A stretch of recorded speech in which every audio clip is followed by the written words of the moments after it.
The day Edna Morgan arrived in Dusty Creek, Texas, the sky was the color of a bruise, and every man in town stopped what he was doing to stare at the woman stepping down from the stagecoach with mud on her boots and fire in her eyes. It was the spring of 1874, and Dusty Creek was the kind of town that swallowed people whole.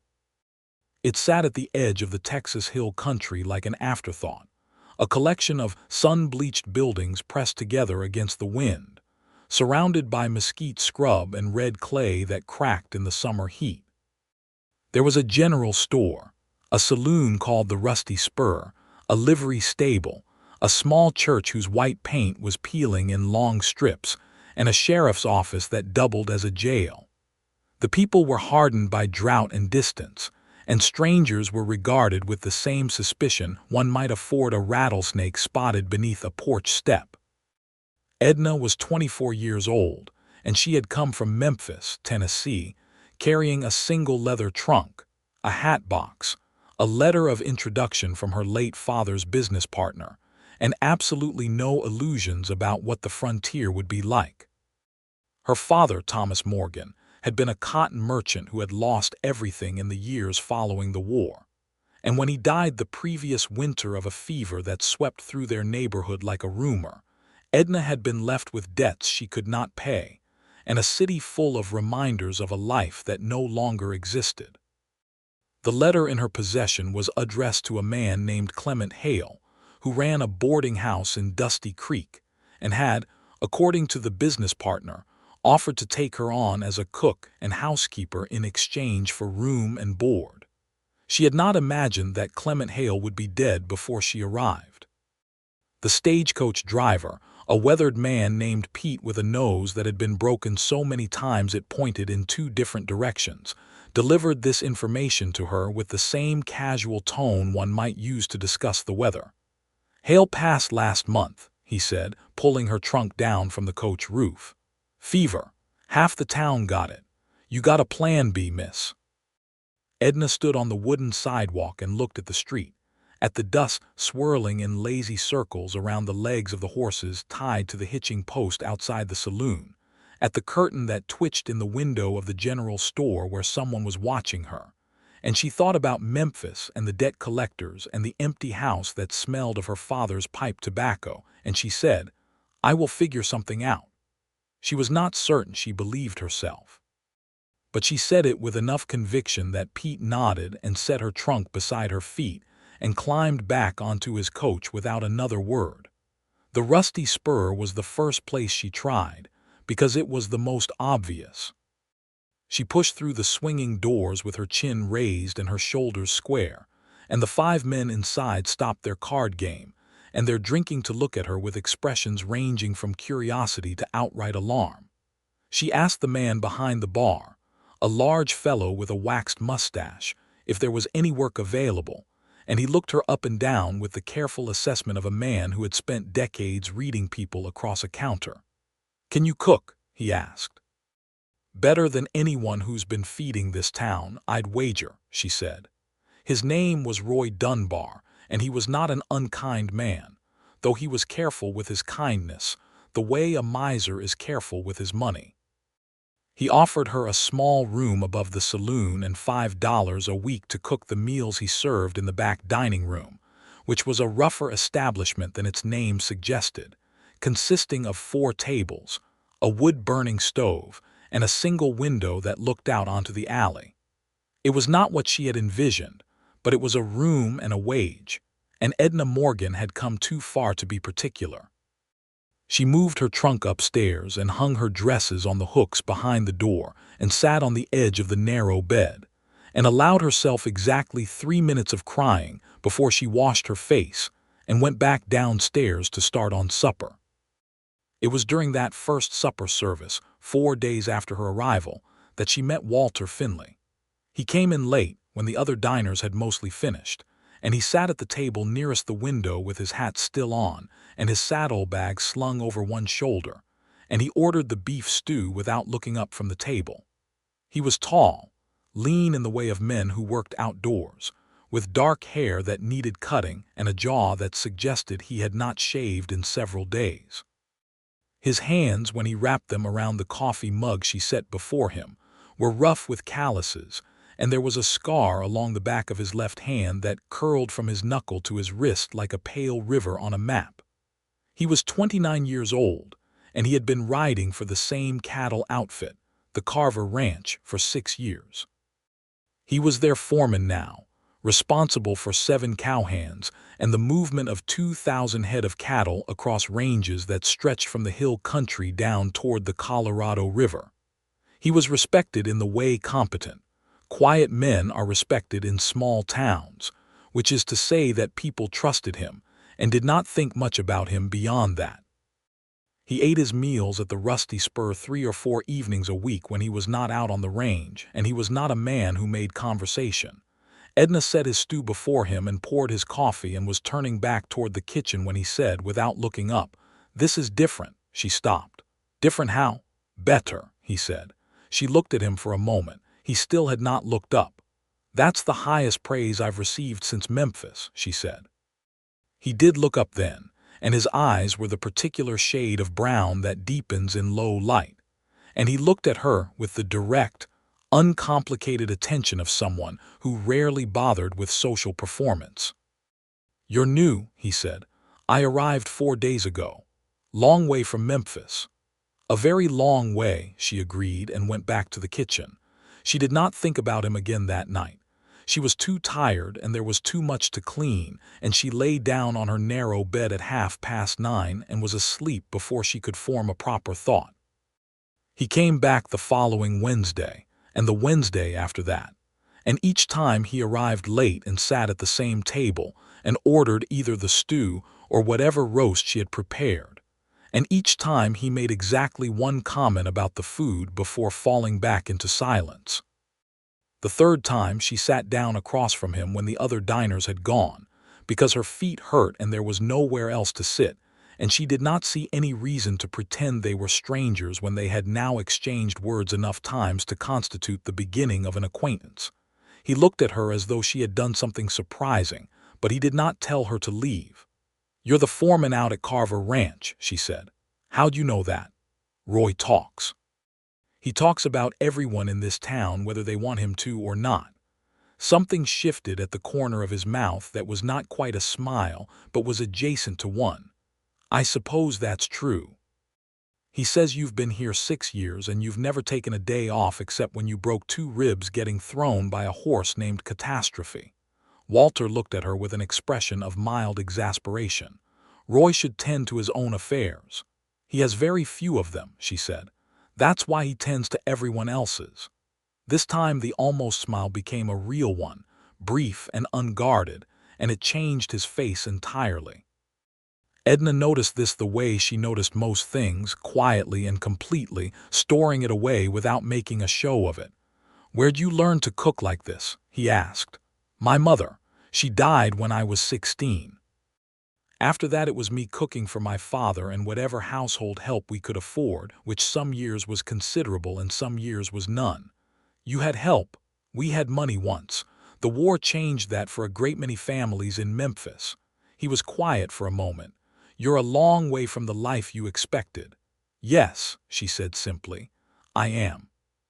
He looked at her with that direct, uncomplicated attention again, and she held his gaze and did not flinch from it, and something passed between them that was too early and too uncertain to be named. But it was there, like the first faint smell of rain before the clouds have gathered. "Walter Finley," he said, extending his hand across the table. "Edna Morgan," she said, and shook it. The weeks that followed were the weeks of learning. Edna learned the rhythms of Dusty Creek, which were dictated entirely by the weather and the cattle market, and the social hierarchy of a town that had no aristocracy but had invented its own substitute in the form of whoever owned the most land and the most water. She learned that Roy Dunbar was as generous with his whiskey as he was careful with his wages, and that the town's doctor, a young man named Frederick Marsh who had studied at a university in the East and seemed perpetually astonished to find himself in Texas, was kind and overwhelmed and slightly lost. She learned that the sheriff, a man named Lyle Cobb, was competent but tired, and that the nearest large town was 3 hours away by horse, and that the stagecoach came through twice a week. Walter Finley, she learned in increments, the way you learn a landscape you walk through repeatedly over time, discovering new features each time the light falls differently. He came in every Wednesday without fail, and sometimes on Saturday evenings when he was in town for supplies. He was not a talkative man, but he was not a closed one either. He talked the way he moved, which was with economy and intention, saying what needed to be said and no more. She found that she respected this in a way she had not expected to, having grown up in a city where social conversation was its own elaborate performance, and most of what people said was a costume for what they actually meant.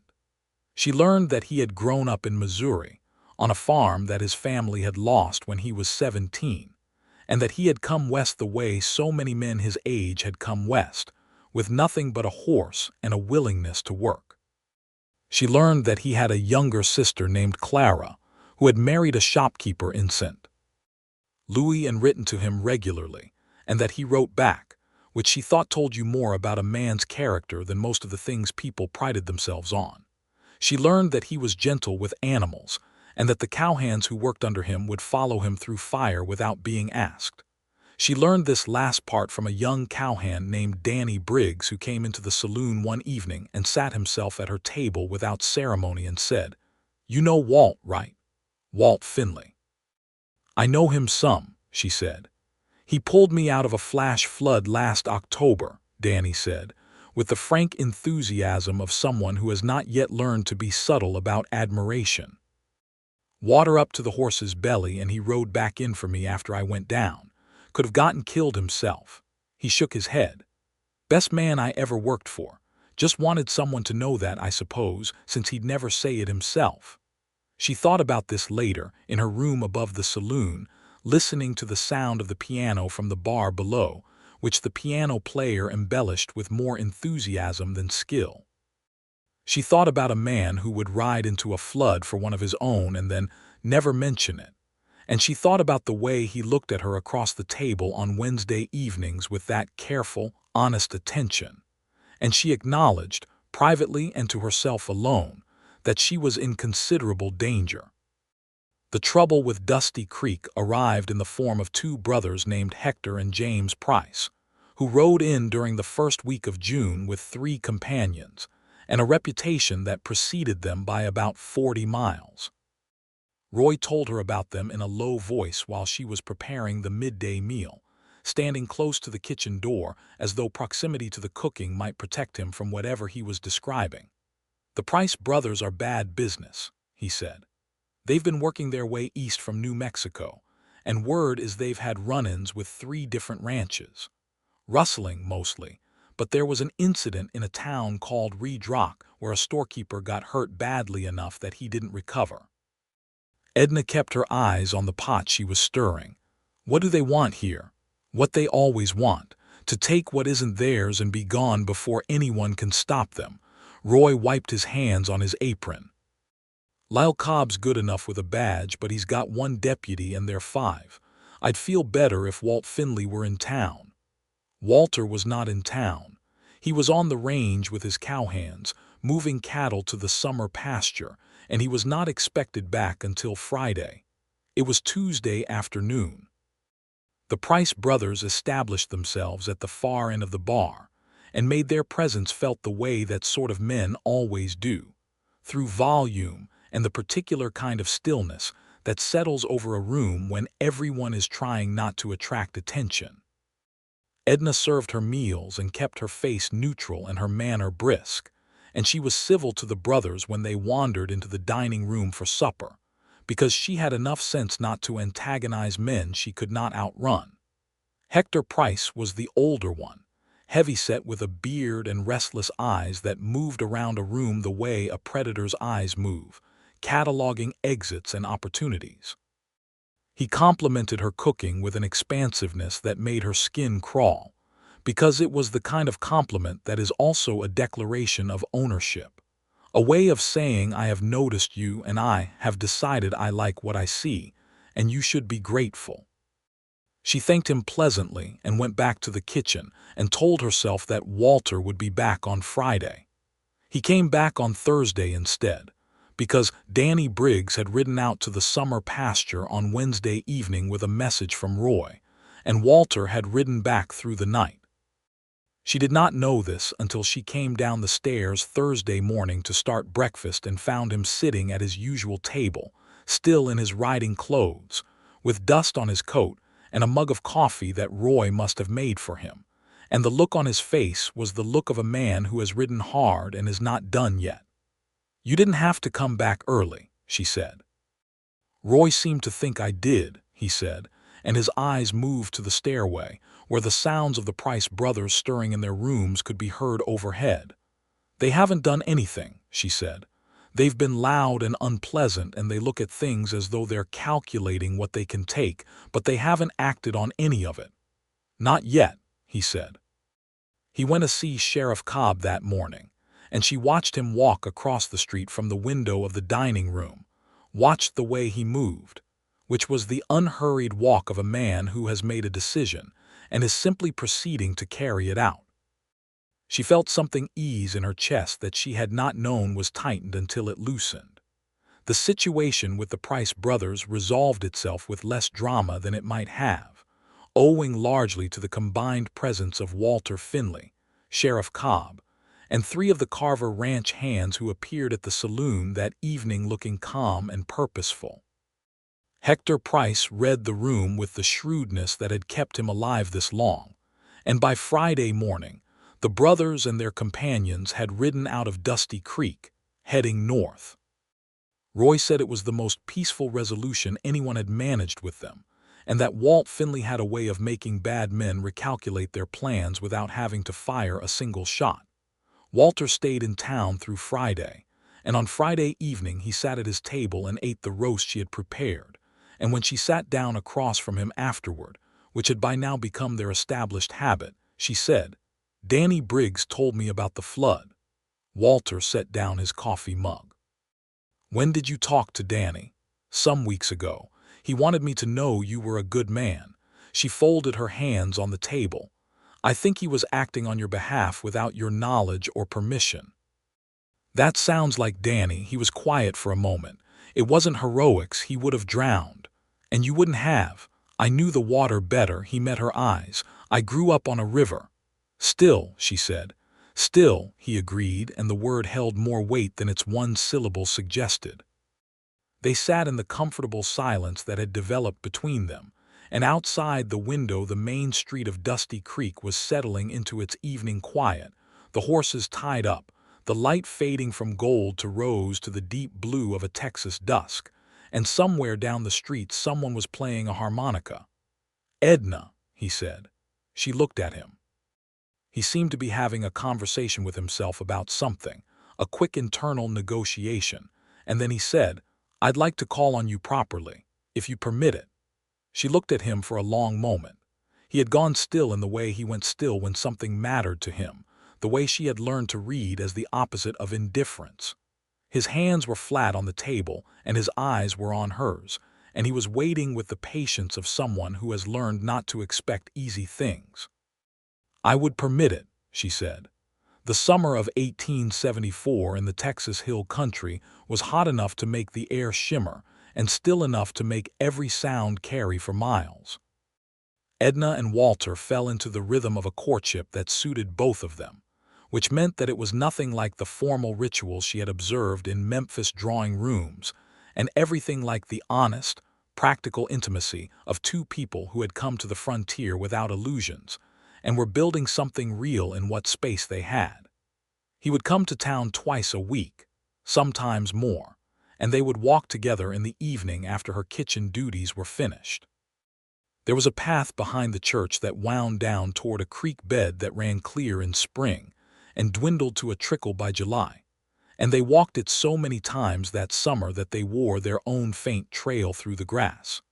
He told her about the cattle drives he had ridden before settling with the Carver Ranch, about the years when he had been just another cowhand, moving from one outfit to the next, with everything he owned tied behind his saddle. She told him about Memphis, about her father and the way the city had changed after the war, about the particular loneliness of watching a life dissolve and being unable to stop it. They were not people who made declarations easily, but they were people who listened, and listening, Edna thought, was its own kind of declaration. He brought her small things. A piece of rose quartz he had found near the summer pasture, smooth and pale, which he held out to her one evening without explanation as they walked, and she took it and put it in her pocket and kept it there. A bundle of wildflowers tied with a strip of leather, which he left on the kitchen windowsill one morning before she came down, and which Roy regarded with a broad and poorly concealed delight. One afternoon, he appeared at the back door of the kitchen while she was making bread, and said he had found a book in the general store that he thought she might like, and handed her a copy of a novel that was well worn but intact, and she turned it over in her hands and said thank you, and he nodded and left, and she stood in the kitchen for a moment with flour on her hands, and the book pressed to her chest, and thought that she was entirely lost, and that she was not sorry about it at all. There was an evening in late June when a thunderstorm rolled in off the plains with the sudden ferocity that Texas storms specialize in, appearing on the horizon as a bruised bank of cloud, and arriving over the town in less than an hour, bringing lightning and a wind that rattled every window and drove the rain horizontal. Walter had been in town for supplies and was caught by the storm, and Roy, who enjoyed playing a role in other people's romantic lives, suggested with elaborate casualness that it would be foolish to ride out in such weather, and that there was a chair by the fire in the dining room if Walt wanted to wait it out. Edna and Walter sat by the fire while the storm hammered the building, and they talked until nearly midnight, the way two people talk when the ordinary constraints of time and propriety have been suspended by weather, and everything that might have taken months to arrive at over the course of careful Wednesday evenings was said in that one long conversation. He told her that he had been lonely for a long time in a way he had not known what to do about. Not the loneliness of solitude, which he was comfortable with, but the loneliness of not having anyone who knew him, really knew him, the way people who love each other know each other. He said this looking at the fire rather than at her, and his voice was matter-of-fact, the way things are when someone has thought about them for a long time but not said them aloud. She told him that she had spent the last several years of her life taking care of other things, her father's declining health, the household, the debts, and that she had become so accustomed to moving toward the next necessary task that she had forgotten what it felt like to want something for herself, something that was not practical or required, but simply desired. "What do you want?" he asked, and he was looking at her now with that direct, honest attention that she had come to understand was his most characteristic expression. She looked at him for a long moment, at the firelight on his face and the way his hands were loose on his knees and the patient, open way he waited for her answer. "I think I want to stay," she said. "Here. I came here because I had nowhere else to go, and now I find that I would choose it. I would choose this town. I would choose this." She paused. "I would choose you, Walter, if you were choosing too." Outside, the storm was at its peak, rain sheeting against the windows and thunder rolling across the hill country. But inside the dining room of the rusty spur the fire crackled, and the world was reduced to the small, warm circle of light between two people who were telling each other the truth. "I've been choosing since the first Wednesday," he said. He reached across and took her hand, and she turned her hand over and held his, and that was the beginning of it, the real beginning, the one that would matter when they looked back on it later. Roy Dunbar claimed to have seen it through the kitchen window, and told everyone in town the next morning, with the enthusiasm of a man who had been waiting for this development for some time. The town received the news with varying degrees of interest and almost universal approval, because Walter Finley was a man that Dusty Creek trusted, and because Edna Morgan had, in the month since her arrival, established herself as the best cook within 50 miles, and also as a woman of considerable resourcefulness and character, and the general sentiment was that they were well matched. Dr. Frederick Marsh, who had appointed himself something of a friend to Edna in the months since her arrival, expressed his congratulations to her over a cup of coffee at the general store counter one morning in July, with the earnest warmth that characterized everything he did. "He's a good man," Frederick said. "Genuinely, I've seen enough of the other kind in this county to know the difference." "I know he is," she said. "Are you happy?" He asked, with the directness of someone who had learned, possibly through medical training and possibly through temperament, to dispense with social niceties when the real question was more important. She considered this. She thought about the path behind the church and the rose quartz in her pocket, and the conversation by the fire, and the way Walter looked at her when he arrived in town and found her in the kitchen, a look that contained something complicated and settled all at once. "Yes," she said, "I am." July gave way to August, and August in Texas was a different creature entirely from July, hotter and more still, the air so dry it cracked lips and bleached colors from everything it touched. The cowhands worked shorter days in the worst heat and longer ones in the early mornings, and Walter was frequently at the ranch through the week, coming into town on Wednesdays and Saturdays, and occasionally on a Sunday afternoon if the week had been light enough to permit it. On one such Sunday in mid-August, he arrived in the early afternoon and found Edna in the backyard of the saloon, sitting on a wooden crate in the shade of the eaves, shelling beans into a bucket with the methodical efficiency of someone who has done this enough times that her hands do it without instruction from her mind, leaving her mind free to be elsewhere. He sat down on the ground beside her with his back against the wall of the building, and she handed him a handful of beans and he started shelling them alongside her, and they worked in silence for a while in the shade with the sound of the town moving slowly around them. "I've been thinking," he said. "About what?" "About the spring." He turned a bean pod in his fingers. "About what comes next." She kept her eyes on the bucket. "What do you think should come next?" "I think I want to build something," he said. "I've been working for other men's ranches for 12 years. I've been saving. Not as much as I'd like, but enough for a start." He paused. "There's land east of here, about 4 miles, where a man named Prescott had a homestead before he moved north. The land's good. There's water. I've looked at it a few times over the years and thought about it." Edna set down her handful of beans and looked at him. He was looking at the beans in his hand, but there was something in the way he was holding himself, a kind of careful stillness, that told her he was paying close attention to her response. "Are you telling me your plans," she said, "or are you telling me our plans?" He looked up then. "I'm asking if you'd want them to be our plans." The afternoon light was bronze and thick with heat, and somewhere down the alley a cat was conducting an argument with something unseen, and Edna Morgan looked at Walter Finley and felt the particular clarity that comes when the complicated thing you have been circling around for months suddenly simplifies into a single true point. "Ask me properly," she said. He was quiet for a moment, and then he set the beans down carefully on the ground, and he reached into his shirt pocket and produced a ring, a simple thing, a thin band of gold with a small garnet set in it. And she thought about when he could have acquired it because the nearest jeweler was in the larger town 3 hours away, and she realized he had been planning this, not impulsively but deliberately, in the way he did everything. "Edna Morgan," he said, "I would like very much to marry you." "If you'll have me." "I'll have you," she said, and her voice was steady even though her hands were not. "I'll have you, Walter Finley."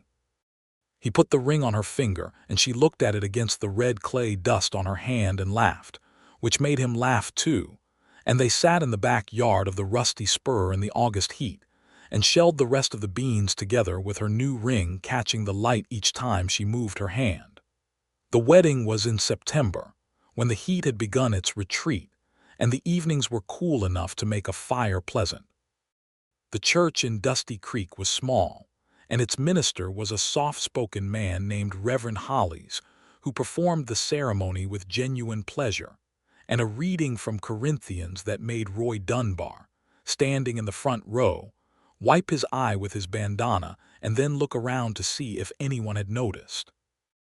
Edna wore her best dress, which was green, the color of good pasture, and Walter wore a suit that he had ridden to the larger town to purchase, and it fit him well.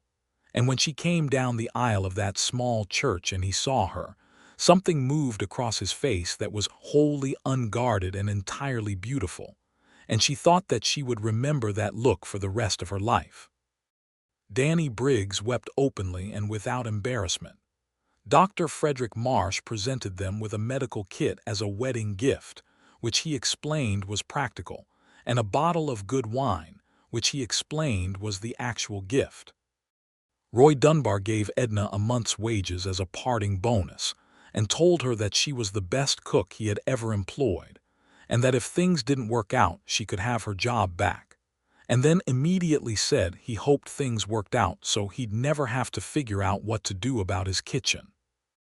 They rode out to the Prescott land that evening, Walter and Edna, as the sun was setting over the hill country in shades of orange and crimson and deep purple, painting the sky with the particular extravagance that Texas sunsets reserve for moments that deserve them.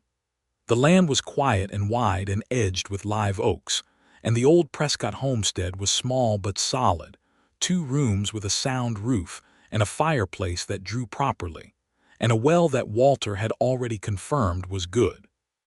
She stood in the doorway of their new home and looked out at the land and felt the strange, true feeling of arriving somewhere that you did not know you had been heading toward.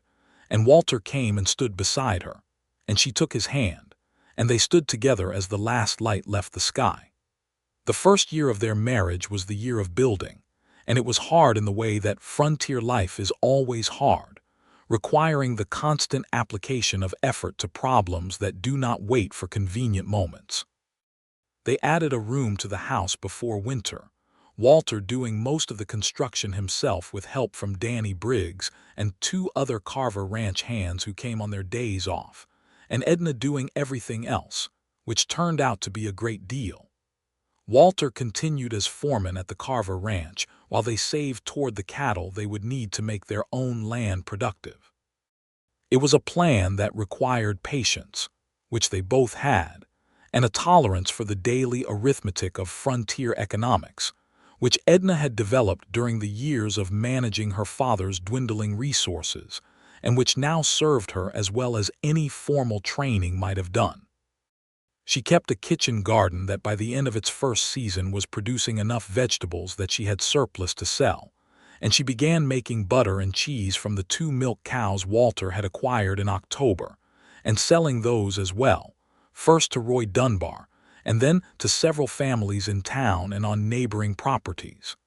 It was not a large income, but it was steady, and Edna Morgan Finley understood the value of steady. The winters in the hill country were mild compared to what she had known, though they had their sharp days, and on those days the house was warm and there was enough firewood stacked against the side wall to last twice the season, because Walter was meticulous about preparation in the way of someone who has spent years outdoors at the mercy of weather. They would sit by the fire in the evenings and she would read aloud, because she had accumulated a small collection of books, and he would mend tack or do whatever repair occupied him.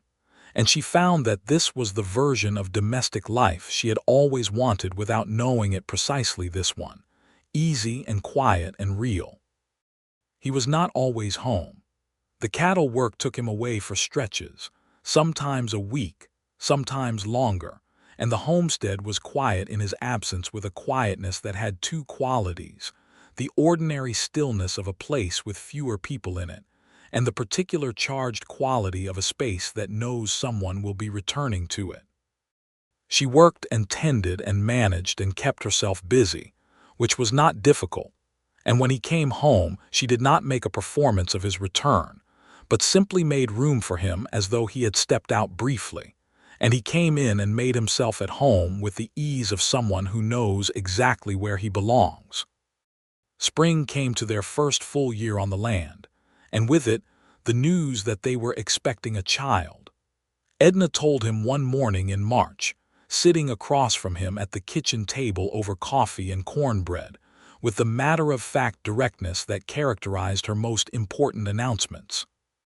She watched his face change through the information, from comprehension to something large and wordless, and then he reached across the table and took both of her hands in his and held them with a gentleness that she thought he reserved for the things that mattered most to him. "Are you well?" he asked. "Have you seen Fred?" "I have seen Fred," she said. "He says everything is as it should be." He brought her hands up and pressed them against his face, and she felt him breathe, one long steadying breath, and when he looked at her his eyes were bright. "A family," he said. "We're going to have a family." "We are already a family," she told him gently. "But yes, we are going to have more of one." Frederick Marsh, who continued to practice medicine in Dusty Creek and who had become a genuine and valued friend to both of them, checked on Edna regularly through the months that followed. He was the only university-trained doctor in a region that stretched 40 miles in every direction, and he was perpetually occupied with cases that ranged from the mundane to the genuinely difficult. But he made time for Edna with a faithfulness that she recognized as friendship rather than merely professional obligation. The pregnancy was not easy in the first months. The summer heat was punishing, and Edna was ill in the mornings with a persistence that made the kitchen, usually her domain, a challenging place to be. Walter adapted without complaint, learning to have breakfast ready before she came downstairs, learning which foods troubled her and which did not, doing the outdoor work before the worst heat, and coming in to do whatever she needed in the house without being asked. He was, she thought, watching him one afternoon from the shade of the porch, the kind of man who loved through action rather than declaration, who showed what he felt in the doing of things, and she understood this language entirely and was glad of it. The summer moved through its long, hot weeks, and by August she was well past the sickness and into the solid, purposeful middle months, and the baby made itself known in the evenings with movements she described to Walter as definitive. "What does that mean?" he asked, his hand flat against her side where she had placed it. "It means this child has opinions," she said. He smiled at that, the full, real smile that still caught her, even after 2 years, as something that changed his entire face. "Good," he said. "They should." Their son was born in November of 1875, in the bedroom of their homestead, delivered by Frederick Marsh in a 4-hour labor that Edna completed with the focused determination she brought to everything. And Walter remained outside the bedroom door the entire time, which Frederick reported afterward with the observation that the door had sustained considerable pressure from the repeated application of a foreman's fist against it, at intervals whenever the sounds from within caused him concern. They named him James Thomas Finley, James for Walter's grandfather and Thomas for Edna's father. He had Walter's dark hair and Edna's direct, considering gaze, and he came into the world with an expression that suggested he was assessing the situation. Walter held him for the first time with the careful, absolute concentration of a man entrusting himself with something irreplaceable.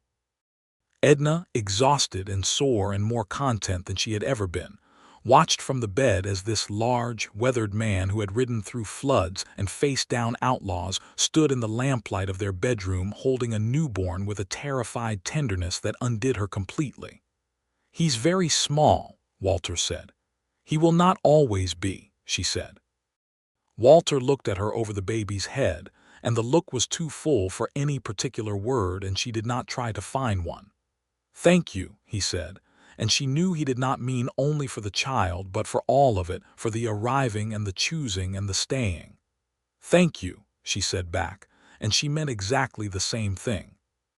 The years in the hill country passed in the way that good years do, not without difficulty, because difficulty is the weather of any life, but with a fundamental solidity that comes from people who have built something real together and know how to tend it.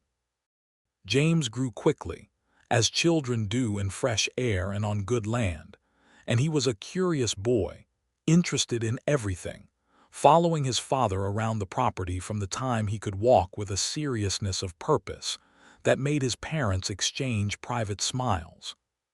He had questions the way other children had toys, constantly, about everything, about the cattle and the water and the stars, and why the mesquite beans looked the way they looked, and what made the lightning come, and Walter answered every question with the same patient directness he brought to everything else.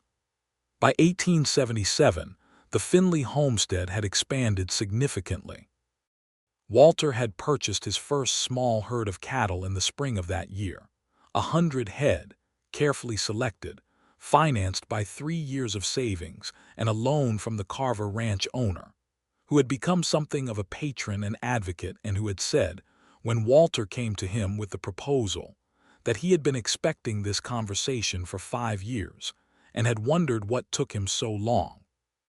The property grew because Walter worked it with a systematic intelligence that made the most of what the land offered, routing water from the creek bed, with a simple irrigation channel that kept the kitchen garden and the small hay field viable through the dry months. Edna's butter and cheese business had grown to the point where she was supplying 3 establishments in town and 2 neighboring properties, and she had recently begun teaching the wife of one of the neighboring homesteaders the techniques involved, because one woman alone could only produce so much and there was, she pointed out to Walter, more demand than supply. "You could hire help," he said. "I could," she agreed. "Or I could teach, which costs nothing and build something better." He looked at her with that expression she had come to know as the one he wore when she said something that illustrated exactly why he had known, from some early point he could not precisely identify, that she was the person he wanted beside him for everything. They had visitors in the spring of 1877, Walter's sister Clara and her husband, a man named Edward Hooper, who had traveled from St. Louis by train and then by stagecoach, a journey that Clara declared to be the most interesting and uncomfortable experience of her life, in that order. Clara was 30 years old and had Walter's dark hair and a warm, easy manner that made her immediately at home everywhere she went, which was, Edna thought, perhaps the characteristic she had always hoped Walter would bring to the frontier, and had instead found he expressed differently, through steadiness rather than charm. Clara held James on her lap and told Edna everything about Walter's childhood that Walter would never have told her himself, with the relish of an older sibling who has been waiting for exactly this audience, and Edna received every story with gratitude and amusement in equal measure. "He used to name all the farm animals," Clara said. "Couldn't eat anything he'd named. Our mother was beside herself trying to keep track of which animals he'd got to so she could plan the meals." From across the kitchen, Walter said, without looking up from the harness he was mending, "That was 20 years ago, Clara." "People do not fundamentally change, Walter," Clara said cheerfully. "I eat beef now," he said. "You name the cattle, though," Edna said mildly and did not look at him. There was a pause. "They have names for tracking purposes," he said. "Of course they do," Edna said. Clara pressed her lips together very firmly, and Edward Hooper studied the ceiling. The Hoopers stayed for 2 weeks, and in that time Clara helped in the kitchen and Edward assisted Walter with a fence repair that had been waiting on an extra pair of hands, and James became firmly attached to his Aunt Clara, whom he followed around the property asking questions, until she told Walter that the boy had the most alarming number of questions she had ever encountered in a person of any age. "He gets that from his mother," Walter said. Edna looked up from the bread she was kneading. "I beg your pardon. You are the most curious person I know," he said, and there was such evident affection in it that she could not reasonably take offense. After Clara and Edward departed, the homestead settled back into its familiar rhythms, and those rhythms deepened and grew more intricate as the years accumulated. There was a drought in the summer of 1878 that stressed the cattle and required the kind of daily problem-solving that wore on everyone, and Walter and the 2 ranch hands he had hired by then worked from before first light to after dark during the worst of it, and Edna managed the household and the garden with the water they had and no more, and they came through it reduced but not broken. There were years of good rain after that, and the herd grew, and the property expanded by the purchase of an additional 40 acres to the east, and the house was extended again, this time with a proper parlor and 2 additional bedrooms. The second child came in the autumn of 1878, a daughter they named Clara Rose, in honor of Walter's sister, who sent a letter that arrived 3 months later owing to the vagaries of the mail, expressing a delight so extravagant that it took up 4 pages and had to be read in installments.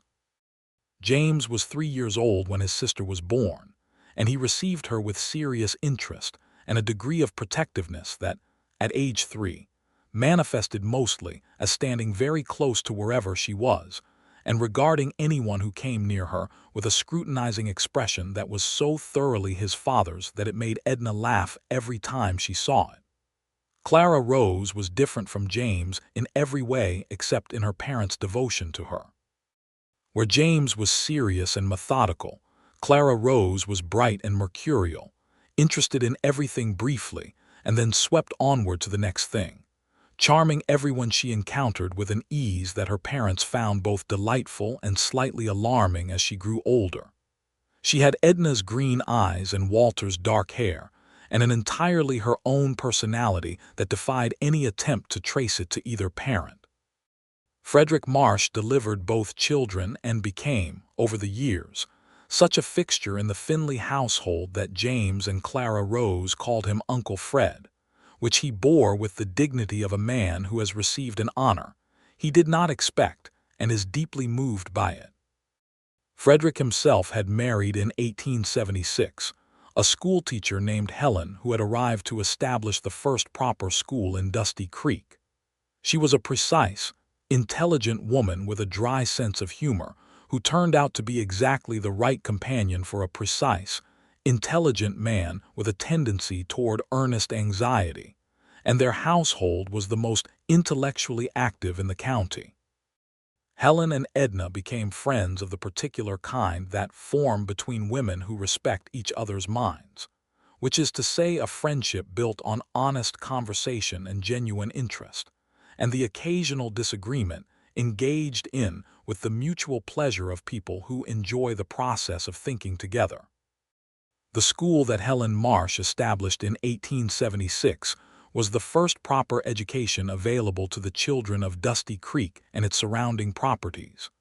Before Helen's arrival, education had been patchwork and informal, dependent on whatever literacy existed within a family and whatever parents could teach their children alongside everything else they were responsible for. Helen's school changed this, and changed the character of the town with it. Edna was one of Helen's first and strongest advocates, because she understood from her own experience what education meant as a practical matter. She had been educated well, by the standards of a Memphis merchant's family in the 1860s, and that education had been as useful as any other asset she possessed in navigating the circumstances that life had presented her with. She helped Helen argue for community support for the school, and she provided bread and other food for the school's occasional community events. And when the question arose of additional teachers, she was the first to suggest that the neighboring county's situation might provide candidates. "You could teach," Helen told her one afternoon while they walked the path behind the church, which was still the path Edna and Walter had worn into the grass in the summer of 1874, now so well established that it might have been there always. "I could," Edna said, "but I have the homestead and the children and I have the dairy business, and I suspect you are more capable of doing what needs to be done for the school than I am. You underestimate yourself." "I don't think I do. I think I'm doing what I'm best at in the place where it's most needed." She paused. "That's what we're all trying to do, isn't it? Find the place where what we have to offer is actually wanted." Helen was quiet for a moment. "You found yours," she said. "I did," Edna agreed, "though I wouldn't have predicted it." She thought, walking back toward the homestead in the afternoon light, about the woman she had been stepping off the stagecoach in the spring of 1874, with her leather trunk and her letter of introduction, and her 3 minutes of crying and her determination not to need anything she did not have. She thought about how much she had not known then, about the country and the work and the people, and about herself, about what she needed and wanted and was capable of, and what she had to give. She had not expected to love the land.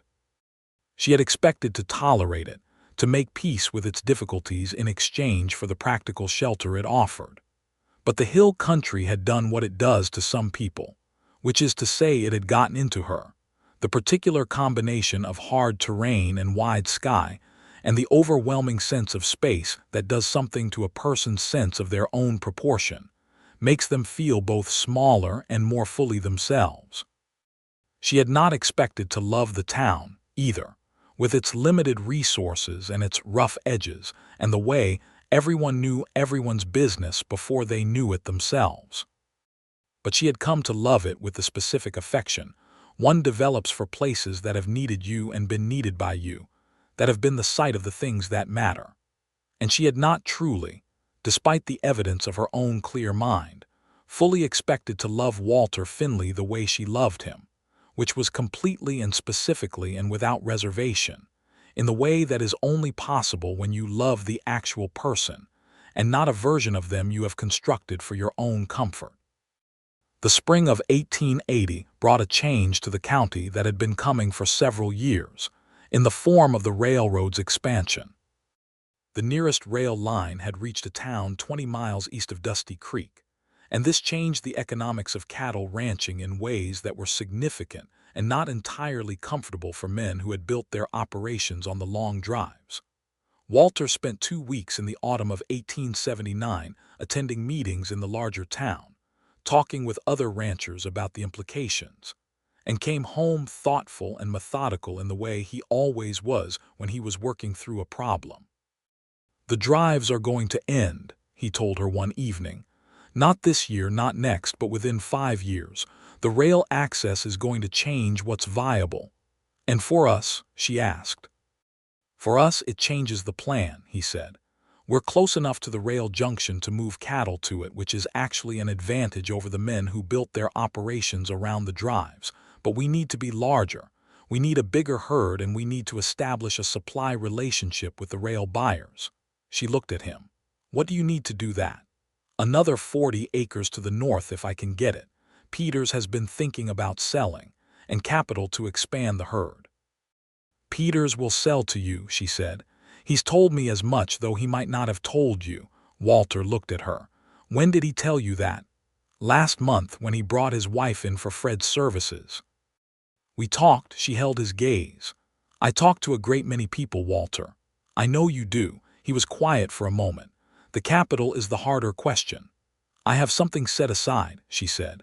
He looked at her with an expression that was part surprise and part the particular look of a man who has repeatedly discovered that his wife is more thorough than he had given her credit for, and has learned to be grateful rather than startled by this.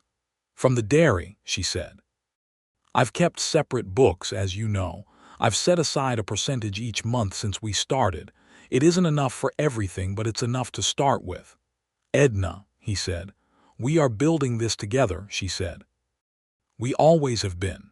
He reached across the table and took her hand, and she let him hold it, and he looked at her with the look that still caught her, the full and specific look that was only ever for her, and said, "Yes, we always have been." The Peters land was purchased in the spring of 1880, and the herd expanded through that year and the next, and Walter's relationship with the rail buyers proved to be as advantageous as he had calculated, because he was the kind of man who prepared thoroughly and delivered reliably, and those qualities are valued by buyers the same way they are valued by everyone else who depends on them. James turned 5 that year and began attending Helen Marsh's school, which he approached with the seriousness he brought to everything, filling his slate with questions as much as answers, and becoming something of both a delight and a challenge to Helen, who told Edna that her son was going to be either a scientist or a lawyer, and possibly both. Clara Rose, at 2, was beginning to demonstrate the force of personality that would characterize her throughout her life, and the homestead had begun to bear the particular quality of a household in which children are fully present, which is to say it was louder and less orderly, and entirely more alive than it had been in the quiet early years. There were losses in those years too, because there always are. The drought of 1878 had taken 3 of their neighbors' cattle operations, good families who had not had the water access or the capital reserves to sustain the losses, and Edna and Walter had helped where they could, with food and labor, and in one case, a loan that Walter extended with no expectation of being repaid, and was nevertheless repaid in full 3 years later by a man who had rebuilt himself from nothing, and wanted it on record that he had done so honestly. Roy Dunbar died in the winter of 1879, of a heart that had, according to Frederick Marsh, been expressing its objections for some time. He left the rusty spur to his nephew, a young man named Carson who had the same waxed mustache and a more limited capacity for the role, and who sold the establishment within 2 years to a woman from San Antonio who renovated it into something rather more respectable. Roy was mourned genuinely and widely, because whatever his limitations, he had been kind in the particular way that some generous people are, with his hospitality and his rum and his poorly concealed involvement in the lives of the people around him, and the town felt his absence. Edna stood at his grave in the small cemetery beside the church and thought about the evening she had pushed through the swinging doors of the rusty spur with mud on her boots and asked if there was work, and the way he had looked at her with that careful assessment before he said, "Can you cook?" and how that question had been the beginning of everything, and she was grateful to him for the rest of her life. The year 1881 was a year of particular richness. The homestead was fully established by then, a working cattle ranch with a reputation for quality and reliability that made it a desirable source for the rail buyers. The house was comfortable and well supplied, the children were healthy and thriving, and the community of Dusty Creek, which had grown with the expansion of rail access in the region, had become the kind of town it had only aspired to be when Edna first arrived.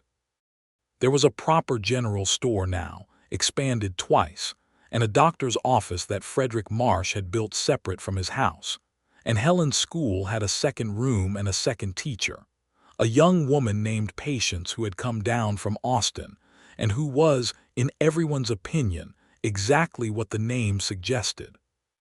Walter turned 36 that spring, and Edna made him a birthday supper that he ate with the children on either side of him, and said was the best meal he had ever eaten, which was what he said every year, and which she suspected was not precisely accurate but which she received with pleasure every time regardless. After the children were in bed, they sat on the porch in the evening quiet that the hill country produced at the end of warm spring days, with the sound of the creek and the distant call of nighthawks, and Edna looked at the land that was theirs, the dark shapes of the live oaks against the lighter sky, and the faint gleam of the creek and the smells of the May evening, and she thought about the bruised sky over the stagecoach stop in 1874, and the man who had looked up from his stew and said, "Better." "What are you thinking?" Walter asked. She looked at him in the soft dark, at the familiar line of his profile and the way he held himself, relaxed in his own place in a way she had loved from the beginning. "I'm thinking about how different everything is from what I expected when I arrived here," she said. "Better or worse?" "Incomparably better," she said, without hesitation. "I expected to survive, Walter. I did not expect this." He was quiet for a moment. "What is this, exactly?" She thought about how to say it. She thought about James with his serious questions, and Clara Rose with her quick, bright energy, and Frederick and Helen and Danny Briggs, who had his own small property now and a wife and a baby, and the land and the cattle and the kitchen garden and the mornings and the evenings and the years of it, all of it, the whole particular texture of a life built deliberately in a place that had not been expected. "A life I would choose again," she said. "Exactly as it is. Every piece of it." He reached over and took her hand, and she leaned against his shoulder, and they sat on the porch of their home in the Texas hill country while the night settled around them, and the nighthawks called, and the creek ran its quiet course, and the stars came out in the enormous western sky with the extravagance they reserve for places where there are no competing lights, each one clear and separate and utterly itself. The years continued to pile themselves generously on top of each other. James turned 7 and showed a decided aptitude for mathematics that delighted Helen Marsh and made Frederick suggest, only half in jest, that the boy might be a doctor, to which James replied with the directness he had inherited from both parents that he intended to manage the ranch, and that mathematics would be useful for that purpose. And that was that. Clara Rose turned 5 and began school, and immediately became Helen's most challenging student in an entirely different way from her brother, not through questions, but through a personality large enough to require constant navigation, though Helen said privately to Edna that she would not trade her for anything. A third child came in the summer of 1882, a second son they named Robert William Finley, who was from his first hours a notably placid individual, observing the world with a calm that seemed remarkable given the energy of his siblings. Walter held him in the lamplight and said, with the quiet wonder that each child still produced in him, "He's very calm." "He'll have to be," Edna said, looking at James and Clara Rose, who were conducting a disagreement at the foot of the bed about whose turn it was to hold the baby. "James, Clara Rose," Walter said, and they stopped immediately, because that was the voice, the one that meant no more discussion, and they stood at attention, and Robert William Finley surveyed them from his father's arms with his characteristic tranquility. The community of Dusty Creek grew and changed through the early 1880s as the railroad's influence reshaped the economics of the whole region. Families arrived and some left, and the town expanded to include a second saloon, a bank, a proper hotel, and a telegraph office, which Edna regarded as an extraordinary development, and which allowed communication with distant places at a speed that still felt slightly miraculous to anyone who had grown up in the era before it. Walter wrote to Clara more regularly once the telegraph office was established, and Clara's responses came back with the same warm extravagance as her letters, and there were plans made and delayed, and made again for another visit that finally materialized in the autumn of 1883, when Clara and Edward arrived with their own 2 children, a daughter and a son, and the Finley homestead contained more people than it had been built for, which required sleeping arrangements of considerable creativity, and produced a chaos that was entirely joyful. The children discovered each other with the specific delight of children who have been raised with stories of cousins they have not yet met, and the property was insufficient to contain their combined energy, and Walter stood on the porch one evening during that visit watching 5 children under 8 years old racing across the yard, while Clara sat on the steps telling Edna about St. Louis, and Edward was somewhere inside finding something. And he had an expression on his face that Edna had learned to read as complete and unguarded happiness, the expression of a man who is looking at more than he ever expected to have.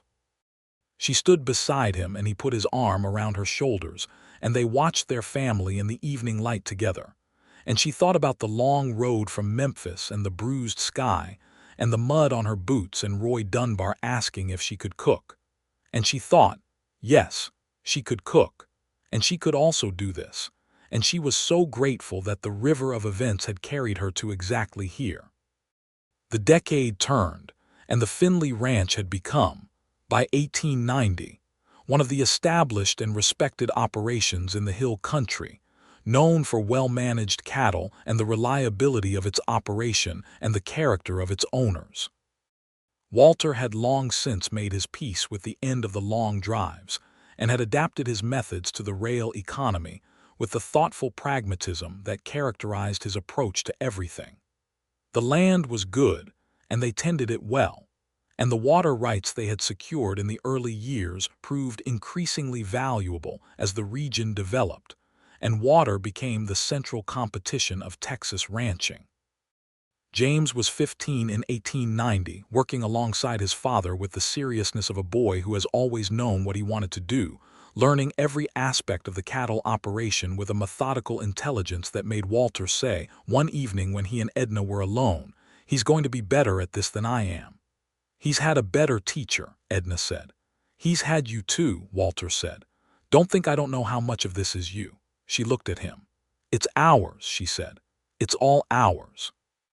Clara Rose at 12 was a force of nature in the best possible sense, doing well in school because she was genuinely bright, and because Helen Marsh had the particular skill of channeling rather than suppressing her energy, and she had announced that she intended to study in San Antonio when she was old enough and become whatever was most interesting, which she had not yet determined, but which she was confident she would identify in due course. Edna told her that this was an entirely reasonable plan and that she would support it completely, and Walter, who had worried briefly about what Clara Rose's independence would mean, and then decided that he was proud of it, said the same.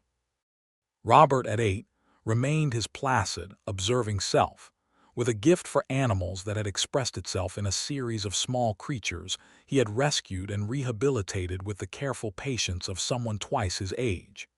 He would become the gentlest of the 3 children and the most quietly competent, and he would eventually be the one who stayed closest to the home ranch, which no one predicted and which, when it happened, seemed inevitable. The spring of 1891 brought a visit from Danny Briggs, who now had his own small property and whose wife, a capable woman named Ruth, had become one of Edna's closest friends over the years. Danny came over one afternoon while Walter was out checking the north fence line and sat in the kitchen while Edna worked, and he had the look of a man with something on his mind. "You know," he said, watching her make pastry with the efficiency of someone who has done it thousands of times, "I was 17 when Walt pulled me out of that flood." "I know," she said. "I didn't know what to make of him then. Quiet man, didn't talk much, didn't explain himself. He turned his hat in his hands. But I thought, there's a man who does what needs doing without making a show of it. That's the kind of man you'd follow anywhere." "Yes," Edna said. "You're good for each other," Danny said. "Always were. I remember watching him those first months when you came, when he started coming in to eat at Roy's. He changed. Not in any way you could put your finger on exactly. He was just more himself, like he'd found the thing that let him be what he was meant to be." Edna was quiet for a moment, working the pastry under her hands. She thought about what Danny had said about being more oneself. She thought about how that was true for both of them, that they had both become more fully themselves in this life they had built together, that the love between them was not the kind that diminishes people into smaller versions of themselves, but the kind that gives them more room to be what they actually are. "Thank you for telling him about the flood," she said. Danny looked surprised. "He told you about that?" "He told me you sent him a message when the Price brothers came," she said. "That's the flood I mean. The one where you rode out to the summer pasture to warn him." Danny was quiet for a moment, and then he smiled, slow and genuine. "Well," he said, "someone had to." The summer of 1891 was one of the good ones. Enough rain and not too much heat, and the cattle came through it well, and the kitchen garden produced so abundantly that Edna put up enough preserved goods to last twice the winter and still had surplus to give. She had stopped the dairy business formally 3 years earlier, when the expansion of the ranch had made it unnecessary as income, but she still kept the milk cows and still made butter and cheese, because she found the work satisfying and because the neighbors were always glad of it. Walter, at 46, had the look of a man who has lived outdoors for 30 years, weathered and spare, but he had also the look of a man who has been well loved, which is different from the look of a man who has merely survived. And Edna thought, watching him ride in from the north pasture in the late afternoon light with his son beside him on his own horse, that she had never seen anything she loved more than this particular sight. This man who was hers, and this land that was theirs, and this life that was nothing like what she had expected, and everything she had wanted. He dismounted and walked over to where she stood on the porch, and he looked tired in the comfortable way of honest work, and he kissed her forehead, and she put her hand against his chest and felt his heartbeat, steady as always, and he said, "Good day." "A very good day," she said. North fence needs another post, but the cattle are settled. James is getting better with the horses." He looked at her. "Fred and Helen are coming for supper Saturday." "I know. I've been planning the menu since Tuesday." He smiled the smile, the real one. "Of course you have." She took his hand and they went inside together, into the warm kitchen smell of the supper she had prepared. And James came in behind them, still talking about the fence post with the authority of a boy who has worked alongside his father long enough to have real opinions about such things.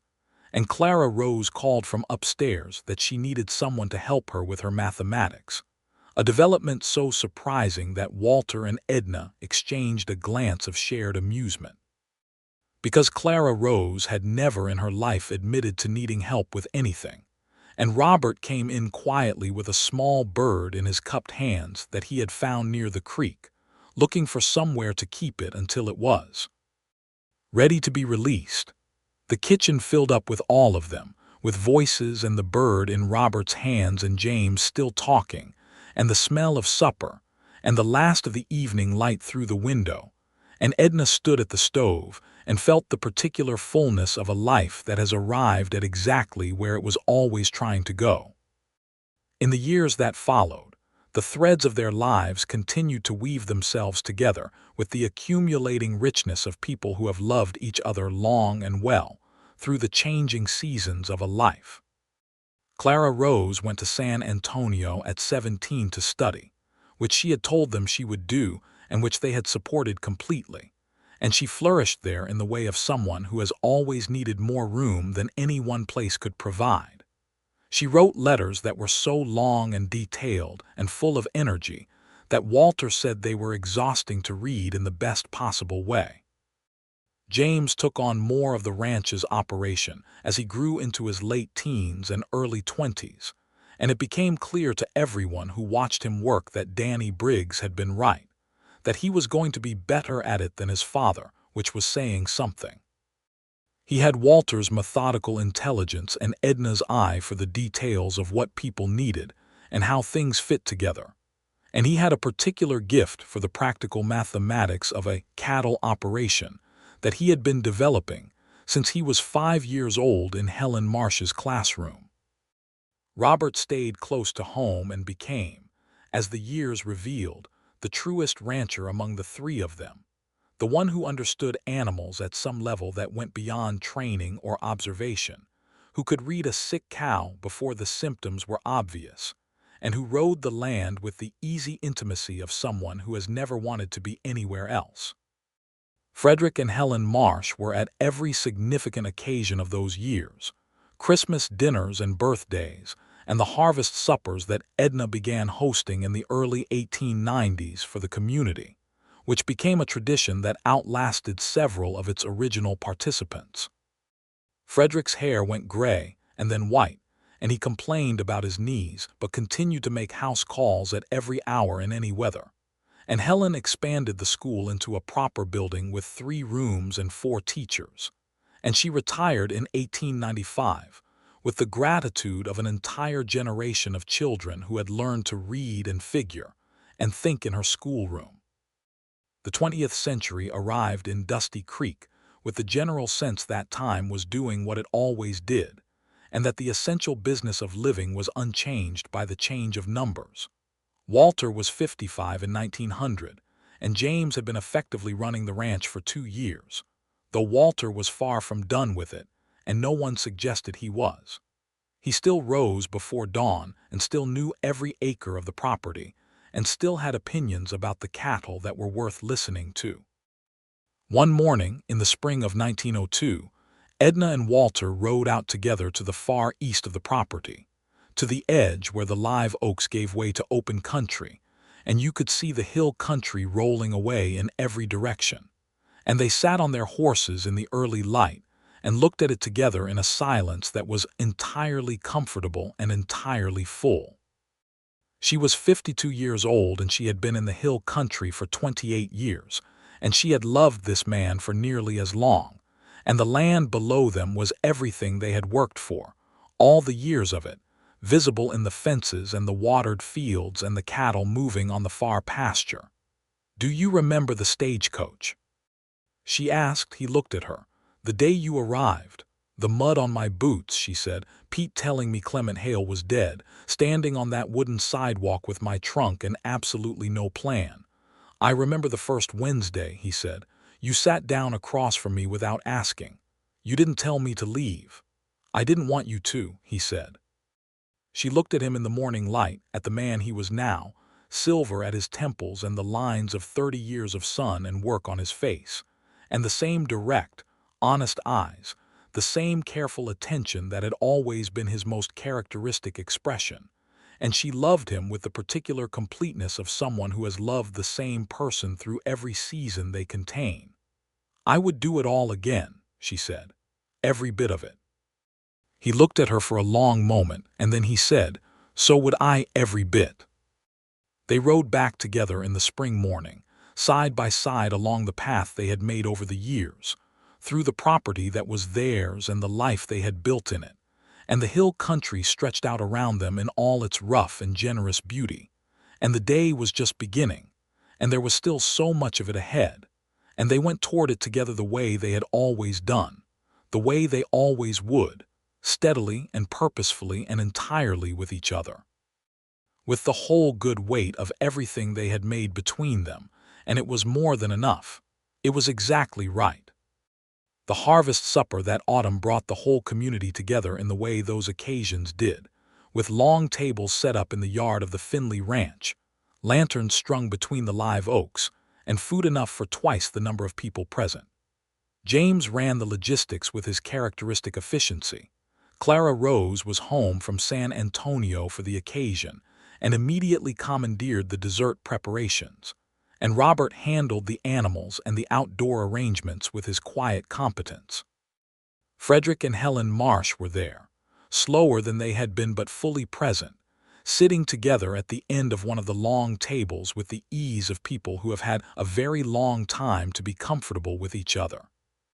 Danny Briggs and Ruth were there with their grown children, and families from properties up and down the valley, and the teacher Patience, who had married a local farmer and who brought her 3 children and her mother-in-law, and a dozen other people who were the familiar faces of 3 decades of community life. Edna moved through the evening with the ease of someone in their natural element, checking that the food was replenished, and that everyone had what they needed and stopping frequently to talk, because she was a woman who knew how to be present in a way that made each person she spoke to feel entirely seen and attended to. This was a quality she had always possessed, though she had developed and deepened it over the years, the capacity for genuine attention, which is rarer than most people realize and more valuable than almost anything else one can offer another person. Walter watched her from across the yard, where he was standing with James and Danny Briggs talking about the cattle market, and he watched her move through the people with that quality of full presence, and he felt the thing he always felt watching her, which was a gratitude so deep and specific it had no clean word, though love was close enough. Danny followed his gaze and said, with the freedom of someone who has known you for 30 years, "You still look at her the same way you looked at her the first winter she was here." Walter looked back at him. "Is that right?" "That's right," Danny said. "I noticed then and I notice now." "Good observation," Walter said, without inflection, and Danny laughed. Later, when most of the guests had gone and the children were cleaning up the yard and Frederick and Helen had been walked to their buggy by Edna and seen off with the warmth of long affection, Walter and Edna sat together on the porch in the autumn quiet, and the lanterns still hung in the live oaks and cast their gold light over the empty tables in the cleared yard, and the night was cool and full of stars. "A good evening," she said. "The best kind," he agreed. She leaned against him and he put his arm around her and they sat in the quiet together, and the stars were brilliant, and the hill country was dark and wide around them, and from inside the house came the sounds of their children talking and laughing, and the whole of it, the land and the life and the people and the years, was gathered around them in the autumn night like a harvest of everything they had ever planted. She took his hand and held it, and he held hers back, and there was nothing more that needed to be said, because they had said it all over 30 years of Wednesday evenings and hard seasons and good ones and births and losses, and the daily ordinary accumulation of a life shared with someone you love, and the saying of it was not finished, would not be finished, but tonight it could rest in the silence between them that was as full as any conversation they had ever had. The night hawks called. The creek ran. The stars turned in their slow course above the hill country. And in the ranch house at the end of the road that had begun at a stagecoach stop on a day when the sky was the color of a bruise, Walter Finley held his wife's hand in the dark and was, in every way that counted, exactly where he had always been heading.